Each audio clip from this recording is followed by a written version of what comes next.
ഓരോ പഴമക്കാരും സാക്ഷ്യപ്പെടുത്തുകയും ചെയ്ത ഒന്നാണ് പരിപൂർണമായ പരാജയം സമ്മതിക്കുക. ആ പരാജയത്തിൽ നിന്ന് നമുക്ക് കരുത്തുണ്ടാക്കിയെടുക്കാൻ പറ്റുന്നതാണ്. പരാജയം സമ്മതിക്കുക, അതിന്റെ നേരെ ഓപ്പോസിറ്റായ കരുത്ത്. ഈ രണ്ട് തരം പാരഡോക്സുകളാണ്. സാധാരണഗതിയിൽ നമ്മൾ കേട്ടിട്ടുള്ളത്, എന്തെങ്കിലും ഒരു കാര്യം നേടാനായിട്ട് നമ്മൾ ഇറങ്ങിത്തിരിച്ചാൽ ഈ ലോകം മുഴുവൻ നിന്റെ കൂടെ ഉണ്ടാവും, നീ ഭയങ്കര ശക്തനാണ്, നിന്നെ കൊണ്ട് പറ്റും എന്ന പറച്ചിലുകളാണ് പുറം ലോകത്ത് എല്ലായിടങ്ങളിലും കേട്ടിട്ടുള്ളത്. നൂറുകണക്കിന് മോട്ടിവേഷണൽ ക്ലാസ്സുകൾ, നൂറുകണക്കിന് പുസ്തകങ്ങൾ, ഇപ്പോഴും നടന്നുകൊണ്ടിരിക്കുന്ന ക്ലാസ്സുകളിലൊക്കെ മനുഷ്യന്റെ മനസ്സിന്റെ അപരിമേയമായ ശക്തിയെക്കുറിച്ചൊക്കെ ആളുകൾ വാചാലരാകുകയും അത്തരം കാര്യങ്ങൾക്ക് വേണ്ടി ലക്ഷങ്ങൾ ചെലവാക്കിയിട്ടുള്ള ട്രെയിനിങ് സെഷനുകൾ നടത്തിക്കൊണ്ടിരിക്കുകയാണ്. മൾട്ടിനാഷണൽ കമ്പനികൾ തൊട്ട് നമ്മുടെ നാടുകളിലൊക്കെ കാണാൻ പറ്റും. പല ആളുകളും സ്ട്രെസ്സും പ്രഷറും ഡിപ്രഷനും ഒക്കെ മാറ്റാനായിട്ട് അത്തരം ക്ലാസ്സുകൾ അറ്റൻഡ് ചെയ്യുന്നത് നമുക്ക് കാണാം. നമ്മൾ അത്തരം വിഷയങ്ങളിലേക്കൊന്നും പോകുന്നില്ല. ആൽക്കഹോളിക്സ് അനോണിമസിന്റെ പ്രധാന സംഭവം, ഒന്നാമത്തെ പടി തന്നെ പരാജയത്തെക്കുറിച്ചാണ്.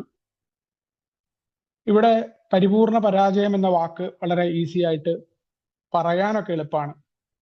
പൂർണ്ണമായിട്ടും ഞാൻ തോറ്റിരുന്നോ എന്ന് ചോദ്യം എന്നോട് പ്രോഗ്രാം ആദ്യമായിട്ട് ചോദിക്കുകയാണ്. ഞാൻ പൂർണ്ണമായിട്ട് തോറ്റോ എന്നുള്ളത്. ഈ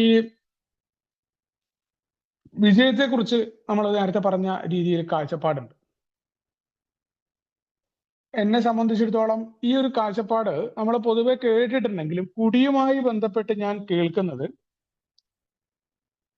ഞാനൊരു ഘട്ടത്തിൽ എൻ്റെ ഭാര്യ, ആദ്യത്തെ ഭാര്യ, എൻ്റെ മകളെ ഗർഭിണിയായിരിക്കുന്ന സമയത്ത് അവര് നാട്ടിലേക്ക് പോവുകയാണ്. അതായത് എനിക്ക് തോന്നുന്നു, അല്ല അതിനല്ല, ട്രീറ്റ്മെന്റിന്റെ ഭാഗമായിട്ട് എന്തൊക്കെ അവർക്ക് ആദ്യത്തെ ചെറിയ പ്രശ്നങ്ങളൊക്കെ ഉണ്ടായി. അപ്പോൾ എന്താണെങ്കിലും അവർ നാട്ടിൽ പോയ ഒരു സമയം ഞാൻ ഒറ്റയ്ക്ക് എൻ്റെ ഫ്ലാറ്റിലുണ്ട്.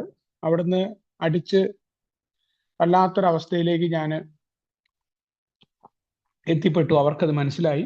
അങ്ങനെ അന്ന് അവരുടെ കോണ്ടാക്റ്റിൽ ഉണ്ടായിരുന്ന എൻ്റെ കമ്പനിയിലെ കീഴിൽ വർക്ക് ചെയ്ത ഒരു സൂപ്പർവൈസറെ വിളിച്ച് ബന്ധപ്പെട്ട് റൂമിലേക്ക് വരാൻ പറയുകയാണ്. ഞാൻ റൂമിലേക്ക് പോകാതെ, ജോലിക്ക് പോകാതെ റൂമിൽ ഇങ്ങനെ അടിച്ചു തുടങ്ങി കഴിഞ്ഞാൽ എനിക്ക് നിർത്താൻ പറ്റാത്തൊരവസ്ഥയാണ്. അപ്പൊ അത് ഒരു സെയിൽസ്മാൻ ഉണ്ട്, പുറത്തു പറയില്ല എന്ന് ആ സൂപ്പർവൈസർക്ക് ഉറപ്പുള്ള കമ്പനിയുടെ ഒരു സെയിൽസ്മാനെ തൃശ്ശൂരുള്ളവരെയും കൂട്ടിക്കൊണ്ടാണ് ഇയാള് സൂപ്പർവൈസർ റൂമിലേക്ക് വരുന്നത്. അപ്പോൾ അവരൊക്കെ എന്നെ കാണുന്നത് വളരെ വൃത്തിയായിട്ടുള്ള ആ രീതിയിൽ മാത്രം കണ്ടിട്ടുള്ള ആളുകൾ. ആദ്യമായിട്ടാണ് അവനൊക്കെ എന്നെ കുടിച്ചിട്ട് ഈ വിധത്തിൽ കാണുന്നത്. വളരെയധികം ഒരു തവണ കുടി തുടങ്ങിക്കഴിഞ്ഞാൽ വല്ലാത്തൊരവസ്ഥയിലേക്ക് എത്തിപ്പെടുന്ന ഒരാളാണ്. റൂമൊക്കെ അത്രയധികം മോശം. അപ്പോ അവര് റൂമൊക്കെ വളരെ പെട്ടെന്ന് ക്ലീൻ ആക്കി. എൻ്റെ കോലം എന്നൊക്കെ പറഞ്ഞ ആ രീതിയിലുള്ള ഒരു രീതിയാണ്. കുളിച്ചിട്ടും നനച്ചിട്ടൊന്നും ഇല്ല. കാരണം കുടിക്കുക കിടക്കുക കള്ളിന് പോവുക, ഇത് മാത്രമാണ്. അതിൻ്റെ ഇടയിൽ പല കാര്യങ്ങളും, ഛർദ്ദിക്കൽ തൊട്ട് പല സംഭവങ്ങളും നടന്നിട്ടുണ്ട് റൂമിൽ തന്നെ. ആ രീതിയിൽ സ്മെല്ലൊക്കെയാണ്. അവര് ആ രീതിയിൽ അതൊക്കെ വാഷ് ചെയ്ത് ക്ലീൻ ആക്കിയിട്ട് കുറെ കാര്യങ്ങൾ പറഞ്ഞ് എന്നെ വണ്ടിയിൽ കയറ്റി, അവരുടെ വണ്ടിയിൽ കയറ്റി എന്നെ പുറത്തേക്ക് കൊണ്ടുപോയി. എന്നിട്ട് അവരന്ന് മോട്ടിവേഷൻ ചെയ്തിട്ട് എന്നോട് സംസാരിച്ചത്, ഇപ്പൊ ഇവിടെ സജുവേട്ടൻ കുറച്ച് മുന്നേ സൂചിപ്പിച്ച പോലെയാണ്, നിങ്ങൾ ഭയങ്കര കഴിവുള്ള ഒരാളാണ് എന്ന് പറഞ്ഞു.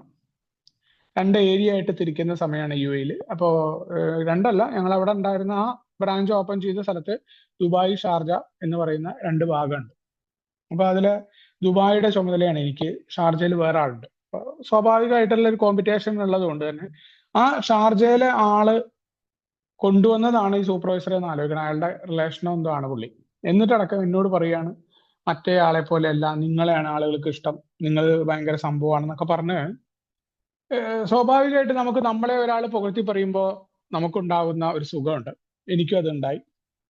അപ്പൊ ഇത് വളരെ കൃത്യമായിട്ട് ഇത്തരത്തിലേക്കുള്ള പറച്ചിലുകൾ, നിന്നെ കൊണ്ട് എല്ലാം ചെയ്യാൻ പറ്റും, കുടിക്കാതിരുന്നു കഴിഞ്ഞാൽ നീ ഗംഭീരമാണ്, നീ കുടിക്കാതിരിക്കുക എന്നുള്ളത് പല ആളുകൾ എന്നോട് പിന്നീട്, അതൊരു തുടക്കം മാത്രമാണ് ഇവിടെ. അതേപോലെ സോഷ്യൽ ഡ്രിങ്കേഴ്സ്, ഇതാണ് എൻ്റെ തുടക്കത്തിൽ ആദ്യമായിട്ട് എന്നോട് ശരിക്കും എന്നെ കുടിയിൽ നിന്ന് വന്നതിന് ശേഷമുള്ള ഒരു മോട്ടിവേഷൻ എനിക്ക് കിട്ടിയത് ഈ 2 പേരുടെ അടുത്തു നിന്നാണ്. അത് കഴിഞ്ഞ് നിരവധി പേര് അത്തരത്തിൽ എന്നോട് പറഞ്ഞു, കുടിക്കാതിരുന്നു കഴിഞ്ഞാൽ നിങ്ങൾ ഭയങ്കര സംഭവമാണ്, നിങ്ങൾ അങ്ങനെയല്ലേ, നിങ്ങൾ ഇങ്ങനെയല്ലേ എന്നുള്ള കുറെ പറച്ചിലുകൾ അതിനുശേഷം നിരവധി സുഹൃത്തുക്കൾ പറഞ്ഞിട്ടുണ്ട്.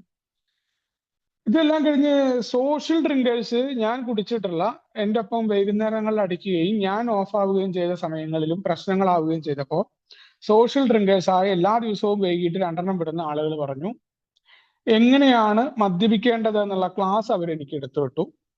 അവർ പറഞ്ഞു 2 അടിക്ക്, ടച്ചപ്പ് ഒക്കെ വെച്ച് അടിക്ക്, എന്നിട്ട് നീ നിന്റെ ഈ കാടൻ കുടി നിർത്ത്, എന്നിട്ട് വളരെ കൃത്യമായിട്ട് വീട്ടിൽ പോയിട്ട് മോളെയൊക്കെ ഒന്ന് കളിപ്പിച്ചിരിക്കുക, എന്നിട്ട് TV ഒക്കെ കാണുക, ഭക്ഷണമൊക്കെ കഴിച്ച് കടക്കുക, നല്ല സുഖകരമായിരിക്കും, പറയാനും കേൾക്കാനും ഒക്കെ രസകരമാണ്.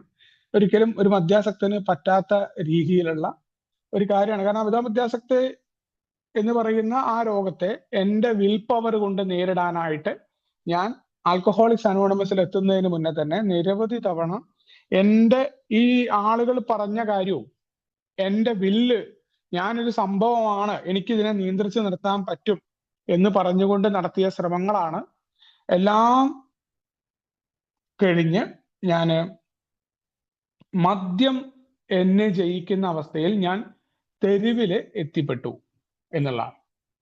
ഓരോ തവണ വീണ്ടും ഉണ്ടാകുന്ന കുടിയിലേക്ക് ഞാൻ പോകുമ്പോഴും 6 മാസത്തെ കാലയളവ് ഉണ്ടായിരുന്ന സമയത്തും എന്തിനാണ് ഞാൻ കുടിക്കുന്നത് എന്ന് എനിക്ക് അറിയില്ല എന്നാണ് ഞാൻ പറഞ്ഞത്. എനിക്കറിയില്ല എന്തിനാ ഞാൻ കുടിക്കുന്നത്. അപ്പൊ അവിടെ നമ്മുടെ ബിഗ് ബുക്കിൽ 23-ാമത്തെ പേജില്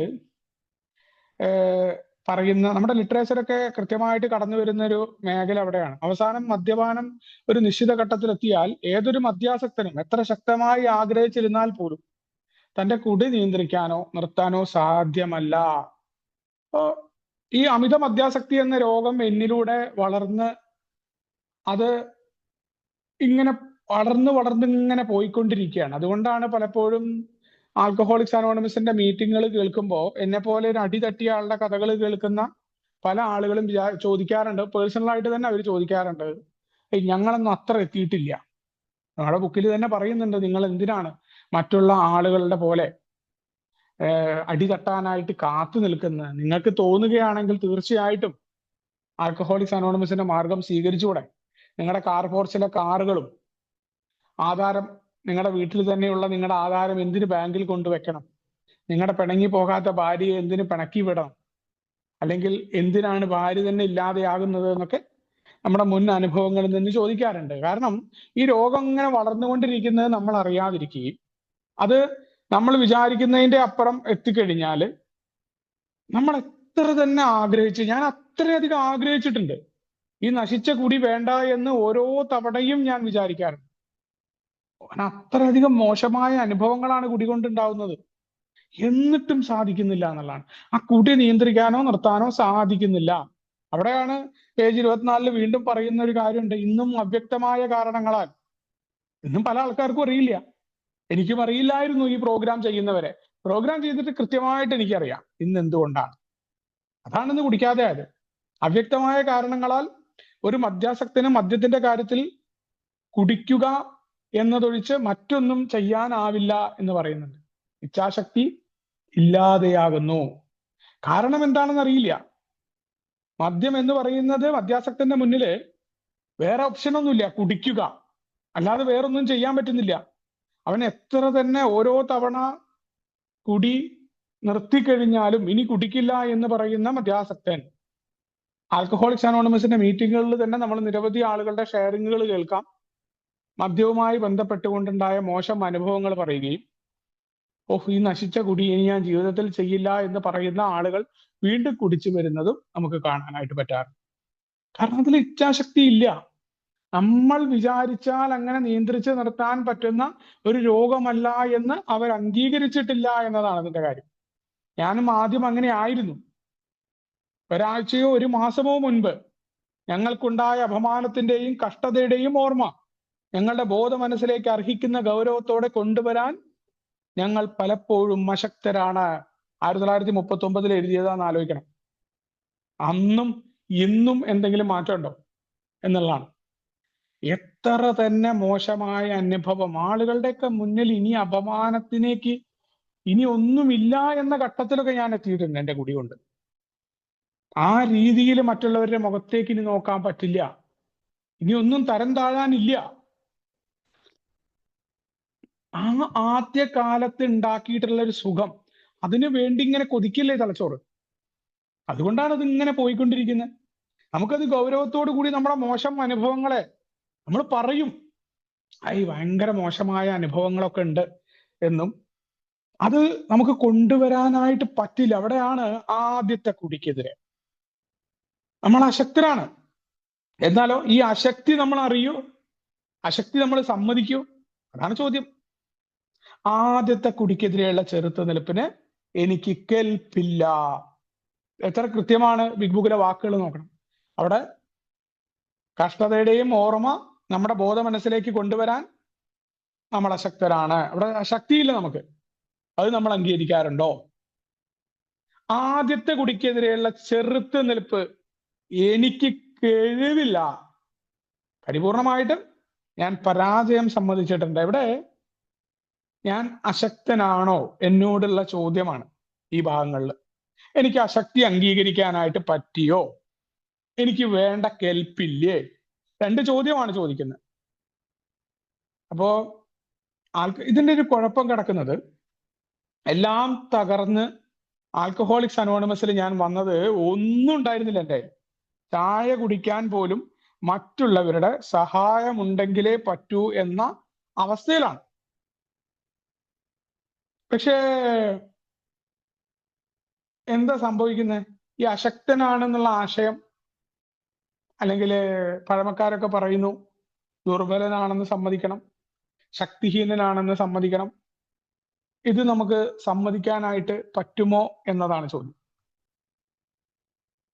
കാരണം നമ്മുടെ ഏറ്റവും വലിയ കുഴപ്പം എന്ന് പറയുന്നത് മനുഷ്യന്റെ വളർച്ച, ഇന്ന് നമ്മൾ നിൽക്കുന്ന ഈ കാലഘട്ടം, നമ്മൾ പറയാറുണ്ട് 21ാമത്തെ നൂറ്റാണ്ടിൽ നിൽക്കുന്ന നമ്മുടെ ശരീരം നിൽക്കുമ്പോഴും നമ്മുടെ പല കാര്യങ്ങളും നമ്മൾ ഗുഹാമനുഷ്യരാണ്. കാരണം നമ്മൾ ഹോമോസാപ്പിയൻസിന്റെ പരിണാമപരമായിട്ട് തന്നെ സയന്റിഫിക് ആയിട്ട് പറയുന്നത്, നമ്മുടെ വളർച്ചയിൽ മനുഷ്യൻ ഇന്ന് എത്തി നിൽക്കുന്ന നേട്ടങ്ങളൊക്കെ നമുക്കുണ്ടെങ്കിലും നമ്മുടെ തലച്ചോറ് ആ പഴയ കാലഘട്ടത്തിൽ നിന്ന് മാറി വരുന്നത്. അവിടെ വേട്ടയാടിക്കൊണ്ട് ജീവിച്ചിരുന്ന മനുഷ്യൻ, തന്റെ മുന്നിൽ തന്നെ ആക്രമിക്കാൻ വരുന്ന മറ്റ് ജീവികൾ, അതേപോലെ തണുപ്പ്, കടുത്ത ചൂട്, ഇതിൽ നിന്നൊക്കെ രക്ഷപ്പെടാനായിട്ട് അവൻ പ്രതിരോധ മാർഗങ്ങൾ സ്വീകരിച്ചുകൊണ്ടാണ് മനുഷ്യൻ മുന്നോട്ട് വന്നത്. അങ്ങനെ വരുന്ന മനുഷ്യനെ സംബന്ധിച്ചിടത്തോളം തനിക്ക് ശക്തിയില്ല എന്നത് അവൻ അംഗീകരിക്കാതെ, അല്ലെങ്കിൽ ആ ശക്തിയില്ല എന്നത് പല രീതിയിലും അവനത് മനസ്സിലാക്കുമ്പോൾ തനിക്ക് ശക്തിക്കായിട്ടുള്ള ചില ചെറുത്ത് നിൽപ്പുകൾ ചെയ്തിട്ടുണ്ട്. ഇവിടെ നിന്നാണ് ശരിക്കും യഥാർത്ഥത്തിൽ എന്താണ് ഈ ശക്തിയില്ല എന്ന് അവൻ അംഗീകരിച്ചു എന്നതാണ് യഥാർത്ഥം. പക്ഷെ എന്തായി? ഇത് ആധുനിക കാലഘട്ടത്തിലേക്ക് എത്തിക്കഴിഞ്ഞപ്പോഴേക്കും നമ്മുടെ പൊരുതല് മാത്രമായി മനുഷ്യർ കണ്ടത്. നമ്മൾ പറയാറുണ്ട്, പൊരുതിയിട്ട് വീണ ആളുകളുടെ ചരിത്രം നമ്മൾ കേൾക്കാറില്ല. നമ്മൾ എപ്പോഴും കേൾക്കുന്നത് വിജയിച്ചു നിൽക്കുന്ന ഒന്നോ രണ്ടോ പേരാണ്. ഒരു യൂസഫ് അലിനെ മാത്രമേ കാണുന്നുള്ളൂ നമ്മൾ. എത്രയോ പേര് യൂസഫ് അലി ആവാനുള്ള യാത്രകളിൽ ജയിലിൽ എത്തിപ്പെട്ടിട്ടുണ്ട്, ഇപ്പോഴും ജയിലിൽ കിടക്കുന്നുണ്ട്. നമ്മളത് കാണില്ല. കാരണം നമുക്ക് എപ്പോഴും വിജയിച്ചവരിലേക്കാണ് നമ്മൾ നോക്കുക. അതുകൊണ്ട് തന്നെ ഈ ഒരു സാധനം മുന്നിലുള്ളത് കൊണ്ട് നമുക്ക് അശക്തി എന്ന് പറയുന്നത് പൊതുസമൂഹത്തില് മനുഷ്യർക്ക് ഉൾക്കൊള്ളാനായിട്ട് പറ്റില്ല. ഈ പൊരുതി വരിക എന്ന ഒരൊറ്റ കാഴ്ചപ്പാടാണ്. യഥാർത്ഥത്തിൽ എന്താണ്? തന്റെ ദുർബലതകൾ മനസ്സിലാക്കി തനിക്ക് മൃഗങ്ങളിൽ നിന്ന് രക്ഷ നേടാൻ ചില സമയത്ത് മാറി നിൽക്കും, ഒളിച്ചു നിൽക്കും. ചില സമയത്ത് അവരെ ആക്രമിക്കാനായിട്ട് കല്ലുകൾ മൂർച്ച കൂട്ടിയിട്ട് ആയുധങ്ങൾ ഉണ്ടാക്കി. അത്തരത്തിലേക്കുള്ള പല കാര്യങ്ങളും തനിക്ക് ശക്തിയില്ല എന്ന് അംഗീകരിച്ചിട്ടാണ് ആധുനിക മനുഷ്യനായിട്ട് നമുക്ക് പരിവർത്തനം ഉണ്ടായത്. പക്ഷെ നമ്മുടെ കാര്യങ്ങൾ വേറെ രീതിയിലാണ്. അതുകൊണ്ടാണ് അശക്തൻ എന്ന ആശയത്തിനെതിരെ പ്രകൃതിദത്തമായ എല്ലാ വാസന, ഒരാൾക്കും നമ്മൾ അശക്തിയുള്ളതാണെന്ന് നമുക്ക് സമ്മതിക്കാൻ പറ്റില്ല. നമ്മളത് വെറുതെ പറയുകയാണ്, ദുർബലതയെ കുറിച്ചൊക്കെ നമുക്ക് സമ്മതിക്കാൻ പറ്റുന്നുള്ളത്. നമ്മൾ സ്വയം ചോദിച്ചാൽ മതി, നമ്മൾ പരിപൂർണമായിട്ടും ഇത്തരത്തിലേക്ക് നമ്മൾ എത്തിയിട്ടുണ്ടോ? കാരണം ആൽക്കഹോളിക്സ് അനോണിമസിന്റെ മീറ്റിംഗിൽ എല്ലാം തകർന്നുകൊണ്ട് ഞാൻ എത്തിപ്പെട്ടു, എനിക്ക് വേറെ ഒരു വഴിയുമില്ല എന്ന് അറിയുമ്പോഴും ഞാൻ മറ്റുള്ള ആളുകളുടെ പോലെയല്ല. എന്തുകൊണ്ടാണ് എനിക്ക് എന്റെ ഈഗോ വിടാൻ പറ്റാതിരുന്നത്? ഞാൻ കുറെ ഷെയറിങ്ങുകൾ കേൾക്കുമ്പോൾ എനിക്ക് ഏറ്റവും ആകർഷകമായിട്ടുണ്ടായിരുന്ന ഷെയറിംഗ് എന്ന് പറഞ്ഞാൽ, എല്ലാം തകർന്ന് വന്ന ആളുകള്, പല ആൾക്കാരും അവിടെ മീറ്റിംഗിൽ പറഞ്ഞു, ഞങ്ങൾ ഏല് എറിഞ്ഞുകൊണ്ടാണ് വന്നത്, ഇന്ന് ഞങ്ങളുടെ അടുത്ത് നല്ല കാറുണ്ട്, നല്ല ബൈക്ക് ഉണ്ട്, ഞങ്ങൾ വീട് വെച്ചു. ഞാൻ കേൾക്കുന്ന ഷെയറിങ്ങുകളിലൊക്കെ അത്തരത്തിലുള്ള ഷെയറിംഗ് ആണ്. സ്വാഭാവികമായിട്ട് ഞാനും കരുതെന്താ, എനിക്കും എന്തെങ്കിലുമൊക്കെ കിട്ടും. പല ആൾക്കാർക്കും കിട്ടിയിട്ടുണ്ടല്ലോ, നമ്മളുണ്ടാവില്ലേ അപ്പുറത്ത് സലീം കുമാർ പറഞ്ഞ പോലെ ബിരിയാണി കിട്ടിയെങ്കിലോ എന്ന് പറഞ്ഞ പോലെ എന്തൊക്കെയോ നടക്കുന്നുണ്ട്. കാരണം ഇത്രയൊക്കെ ആൾക്കാർ പറയുമ്പോൾ എന്തെങ്കിലുമൊക്കെ ഇല്ലാതിരിക്കുമോ? അപ്പൊ എന്തെങ്കിലുമൊക്കെ കിട്ടും എന്ന് തോന്നുകയാണ്. അപ്പൊ അങ്ങനെ ഈ ഒരു തോന്നൽ വരുന്നതോടൊപ്പം തന്നെ ഷെയറിങ്ങിലൊക്കെ ഈ അശക്തി സമ്മതിച്ചുകൊണ്ടല്ല യഥാർത്ഥത്തിൽ ഞാൻ സംസാരിച്ചത്. ഞാൻ വിചാരിക്കുന്നത് ഞാൻ എന്റെ ദുർബലതയെ അംഗീകരിച്ചു എന്നാ തുടക്കത്തില്. ഞാൻ ദുബായിലെ കമ്പനിയില് എന്റെ പോസ്റ്റ്, എന്റെ കമ്പനിയുടെ വലിപ്പം, എത്ര പേരുടെ കമ്പനിയാണ്, അതേപോലെ സാമൂഹിക സാംസ്കാരിക മേഖലകളിലെ ഞാൻ ഭയങ്കര സംഭവമായിരുന്നു എന്ന് അറിയിക്കപ്പെടാനുള്ള ഷെയറിങ്, ഇത് ഏതെങ്കിലും തരത്തിൽ എന്റെ ഷെയറിങ്ങിൽ പരാമർശിക്കുക. ഇത് യഥാർത്ഥത്തിൽ എന്തിനാണ് ഇത് പരാമർശിക്കുന്നത് അല്ലെങ്കിൽ ഇത് അറിയിപ്പിക്കുന്ന രീതിയിൽ ഷെയർ ചെയ്യുക? ഇതിന്റെ കാരണം എന്ന് പറഞ്ഞു കഴിഞ്ഞാൽ, ഞാന് ഒരു സംഭവമാണ് എന്ന സാധനം അറിയാതെ വരുന്നുണ്ട്. എന്നിട്ട് ഞാൻ പറയുകയാണ് മദ്യം കുടിച്ചിട്ട് എനിക്ക് ഇന്ന സംഭവങ്ങളൊക്കെ ഉണ്ടായി എന്ന് പറയുമ്പോൾ മദ്യം മാത്രം അവിടെ ഒരു വില്ലനായിട്ട് വരും. മദ്യം അല്ലെങ്കിൽ ഞാൻ ഇപ്പൊ ഒരു ഭയങ്കര സംഭവമാണെന്നാണ് ഞാൻ മനസ്സിലാക്കുന്ന എന്റെ അന്നത്തെ ഷെയറിങ്. മദ്യമാണ് എന്റെ എല്ലാം തകർത്തത്. മദ്യം ഇല്ലെങ്കിൽ ഞാനൊരു അമ്പടക്കേമൻ എന്ന രീതി. അപ്പൊ അവിടെ ഞാൻ യഥാർത്ഥത്തിൽ അശക്തി സമ്മതിച്ചിട്ടുണ്ടോ എന്നാണ്. എന്നെ സംബന്ധിച്ചിടത്തോളം അല്ല എന്നാണ് അതിന്റെ ഉത്തരം. ഞാൻ അശക്തി സമ്മതിച്ചിട്ടില്ല. എന്നാലോ ഞാൻ ഒരിക്കലും അന്നത്തെ സമയത്ത് ദുർബലതയെക്കുറിച്ചോ അശക്തിയെക്കുറിച്ചോ ഒക്കെ സംസാരിക്കുമ്പോൾ തീർച്ചയായിട്ടും ഞാൻ എന്റെ വീക്ക്നെസ്സുകൾ പറയാൻ തയ്യാറാണ്. കുടിച്ചിട്ട് എനിക്കുണ്ടായ നഷ്ടമല്ലേ ഷെയറിങ്ങിൽ പറയുന്നത് എന്നൊക്കെ ഞാൻ പറയും.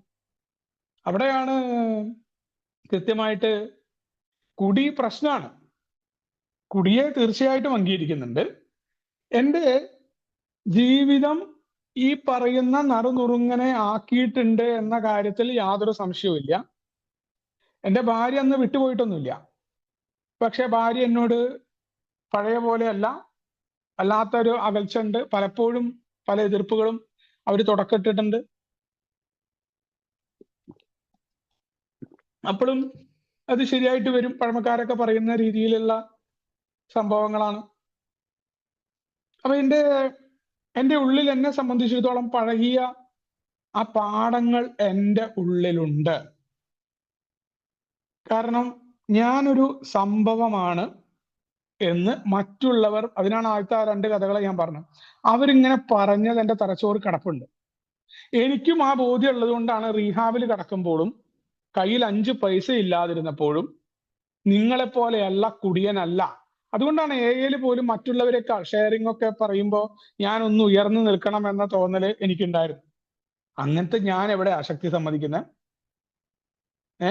അവിടെയാണ് നമ്മുടെ 12 പറയുന്ന പോലെ അശക്തനാണെന്ന ആശയത്തിനെതിരെ എല്ലാ പ്രകൃതിദത്തമായ വാസനയും, നമ്മൾ നേരത്തെ പറഞ്ഞ സമൂഹത്തിന്റെ തന്നെ ധാരണ, നീ വിചാരിച്ചാൽ ഈ ലോകം മൊത്തം നിനക്ക് കീഴടക്കാൻ പറ്റും, നീ ഇറങ്ങിത്തിരിക്കേ എന്ന് പറയുന്ന ആളുകൾ, നീ ഒരു സംഭവമാണ്, മനസ്സിന്റെ പവർ ഉണ്ടാക്കുക, നിനക്ക് അത് ചെയ്യാൻ പറ്റും, നീ ഒരു ഇങ്ങനെയൊക്കെ എങ്ങനെ ആൾക്കാർ പറയും. യഥാർത്ഥത്തിൽ അങ്ങനെ പറഞ്ഞ് നടന്നിട്ടുണ്ടോ? നമ്മൾ ആലോചിച്ചാൽ മതി. പറയാൻ എളുപ്പമാണ്, നമുക്ക് ഡ്രീം ചെയ്യാനും എളുപ്പമാണ്. നമ്മൾ മനസ്സുകൊണ്ട് വിചാരിച്ചിട്ട് ഈ ലോകത്തെ മൊത്തം നിയന്ത്രിക്കാനും വെറുതെ അപ്പടാച്ചി സാധനങ്ങൾ ഇങ്ങനെ ഫേക്ക് അടിച്ചു വിടുകയാണ്. ഇത് പ്രാവർത്തികമായിട്ട് നമ്മൾ നോക്കുമ്പോഴേ പറ്റൂ. ആൽക്കഹോളിക്സ് അനോണിമസിന്റെ മെയിൻ പാരഡോക്സ് ആയിട്ടുള്ള ഈ പ്രോഗ്രാം തന്നെ നിങ്ങളൊരു സംഭവമാണെന്ന് കരുതിയാൽ നിങ്ങൾക്ക് യാതൊരു ഗുണം ഉണ്ടാവില്ല എന്നാ പറഞ്ഞിട്ടല്ലോ. കാരണം സംഭവം അല്ലല്ലോ, ഞാനൊരു സംഭവം അല്ലാന്നേ. ഞാൻ എന്താണെന്ന് അറിയാതെ പിന്നെ എങ്ങനെയാ എനിക്ക് പ്രവർത്തിക്കാൻ പറ്റുക? എന്താ പ്രവർത്തിക്കുക? എങ്ങനെ പ്രവർത്തിക്കും പ്രോഗ്രാം? അതാണ്. അപ്പൊ ഈ പറയുന്ന രീതിയിൽ ഞാന് കുടിക്കുന്നില്ല, അതേപോലെ ഇനി കുടിക്കില്ല എന്ന ഉറപ്പ് എനിക്കുണ്ട്. പിന്നെ ആൽക്കഹോളിക്സ് അനോണിമസിന്റെ മീറ്റിംഗിൽ ഞാൻ കയറുന്നുണ്ട്. നേരത്തെ പറഞ്ഞ ഒരു കമ്പനിയിൽ ഞാൻ വീണ്ടും ജനറൽ മാനേജറായിട്ട് കയറിയിട്ടുണ്ട്. ജോലിയിൽ ഞാൻ ഭയങ്കര സംഭവമാണ്. കുടി നിർത്തി കഴിഞ്ഞിട്ടുള്ള എന്റെ കാര്യങ്ങളെ കുറിച്ച് എന്റെ കൂട്ടുകാരും പറയുന്നുണ്ട്, എനിക്കും അത്ര മോശമൊന്നുമല്ല ഞാൻ. നാട്ടിലൊക്കെ ആണെങ്കിൽ വളരെ ഒരു വളരെ 25,000 രൂപ 30,000 രൂപയുടെ സെയിൽ ഉണ്ടായിരുന്ന ഒരു കമ്പനീനെ 1 കോടി, ഞാൻ അതിന്റെ പൊങ്ങച്ചം പറയല കേട്ടോ. ഇപ്പോ ഞാൻ അന്ന് ഉണ്ടായിരുന്ന ഒരു റിയാലിറ്റി 1 കോടിയിലേക്ക് എത്തിച്ചിട്ടുണ്ട് എന്നുള്ള കണക്കുകളൊക്കെ ഞാൻ പലരോടും പറഞ്ഞിട്ടുണ്ട്. അത് അത്ര മോശമൊന്നുമല്ല, അത്ര ചെറിയ നമ്പറൊന്നും അല്ല. നാട്ടിലെ ഒരു കമ്പനിയാണ് പട്ടാമ്പിയിലെ. പിന്നെ ഏറ്റവും പഴയ ദുബായിലെ കമ്പനി, അതാണ് എപ്പോഴും പറഞ്ഞുകൊണ്ട് നടക്കാറ്. ഇപ്പൊ അടുത്ത് പോലും ഞാൻ എന്റെ ജോലിയിൽ പോയപ്പോ ഈ ഒരു നമ്പർ പറഞ്ഞപ്പോ എനിക്ക് എന്റെ ഉള്ളിൽ ചിരി വന്നു. കാരണം അതവിടെ പറയേണ്ട ഘട്ടമായിരുന്നു. അത് എന്റെ ജോലി, ഇവിടുത്തെ ഒരു ജോലി കിട്ടാനായിട്ട് ഞാനത് ഉപയോഗിച്ചിട്ടുണ്ട്. ആ 350 സ്റ്റാഫ് എന്നുള്ളത് ഇപ്പോൾ എനിക്ക് ചിരി വരികയാണ് ഈ മീറ്റിംഗിൽ പറയുമ്പോൾ. ഈ 350 പേരെ, ഞാൻ ആ 350 പേരെ യഥാർത്ഥത്തിൽ അങ്ങനെ മാനേജ് ചെയ്തൊന്നുമല്ല. ഞാൻ കമ്പനിയുടെ ഹെഡാണ്. നിരവധി പേരുണ്ട് മാനേജ് ചെയ്യാൻ. പക്ഷെ നമ്മളെപ്പോഴും നമ്മളൊരു സംഭവമാണെന്ന് കാണിക്കാനായിട്ട് ഇതെനിക്കുണ്ട്. ആൽക്കഹോളിക്സ് അനോണിമസിന്റെ മീറ്റിംഗിൽ ഞാൻ കുടിക്കാതെ നിൽക്കുന്നു, മീറ്റിംഗിലും അതിന്റെ പ്രവർത്തനങ്ങളിലും പങ്കെടുക്കുമ്പോഴും ഈ ഒരു സംഭവം എന്റെ ഉള്ളിലുണ്ട്. സാമൂഹിക സാംസ്കാരിക സംഘടന UAE അതിന്റെ നെടുനായകത്വം ഞാൻ തന്നെ കസേര വലിച്ചിട്ട് ഞാൻ തന്നെ ഇരുന്ന് ഭരിച്ചിട്ടുണ്ടത്. ഇന്ന് ഇങ്ങനെയൊക്കെ തുടങ്ങി ഇപ്പോഴും ഒരു കമ്പനിയിൽ അത്ര കഴിവില്ലെങ്കിൽ അങ്ങനെ ജനറൽ മാനേജറായിട്ട് ഇരിക്കാൻ പറ്റും. ഒരു ജനറൽ മാനേജറായിട്ട് ഇരിക്കുന്നുണ്ട്. മാത്രമല്ല, ഞാൻ നിരവധി പുസ്തകങ്ങൾ വായിച്ചിട്ടുണ്ട്. 1,00,000 രൂപയുടെ പുസ്തകത്തിന്റെ അടുത്ത് ഞങ്ങളുടെ നാട്ടിലെ പാർട്ടി വായനശാലയ്ക്ക് ഞാൻ കൊടുത്തിട്ടുണ്ട്. ഇനി ഇഷ്ടംമാതിരി പുസ്തകങ്ങൾ എൻ്റെ കയ്യിൽ ഇപ്പോഴും ഉണ്ട്. ഇങ്ങനെയൊക്കെ എനിക്ക് എന്നെ കുറിച്ച് പറയാനായിട്ട് പലതും ഉണ്ടായിരിക്കെ ഇത് എൻ്റെ ഉള്ളിൽ നല്ല രീതിയിൽ നിലനിൽക്കെ ഞാൻ എങ്ങനെയാണ് അശക്തനാവുന്നത്? എങ്ങനെയാണ് ഇതിൽ പറഞ്ഞ പോലെ നിനക്ക് കേൾപ്പില്ല എന്ന് സമ്മതിക്കണം? വായിക്കാൻ പറ്റും, ആ ലിറ്ററേച്ചറൊക്കെ വായിക്കാം. വേണമെങ്കിൽ മീറ്റിങ്ങിൽ വേറെ ആൾക്കാരോട് പറഞ്ഞു കൊടുക്കാം, നിങ്ങൾക്ക് വലിയ കേൾപ്പില്ല കേട്ടോ, നിങ്ങൾ അശക്തനാന്ന് സമ്മതിക്കണേ, വേറെ ആൾക്കാരോട് പറയാം. എൻ്റെ ഉള്ളിൽ എവിടെ? എൻ്റെ ഉള്ളിൽ വരുന്നില്ലാന്നേ. എൻ്റെ ഉള്ളിൽ വന്നാൽ എൻ്റെ ഷെയറിങ്ങിൽ മാറ്റം ഉണ്ടാവും, എൻ്റെ പെരുമാറ്റങ്ങളിൽ മാറ്റം ഉണ്ടാവും, എൻ്റെ പ്രവൃത്തികളിൽ മാറ്റം ഉണ്ടാവും. ഒരു തരത്തിലും മാറ്റമില്ല. അവിടെ നമ്മുടെ ബിഗ് ബുക്കില് മദ്യാസക്തിയെ പറ്റി കൂടുതൽ കാര്യങ്ങൾ എന്ന് പറയുന്ന അധ്യായത്തില് 30 വയസ്സുള്ള ഒരാളുടെ കഥ പറയുന്നുണ്ട്. 31ഉം 32ഉം പേജുകളിലായിട്ട്. വായിക്കാത്ത ആൾക്കാരുണ്ടെങ്കിൽ അത് കൃത്യമായി വായിച്ചു നോക്കണം. കാരണം വളരെയധികം നമ്മുടെ പ്രോഗ്രാമുമായിട്ടൊക്കെ അഭേദ്യമായിട്ട്, ഈ ഒന്നാമത്തെ പടിയായിട്ടൊക്കെ വളരെ ബന്ധമുള്ള ഒരു കഥയാണ്.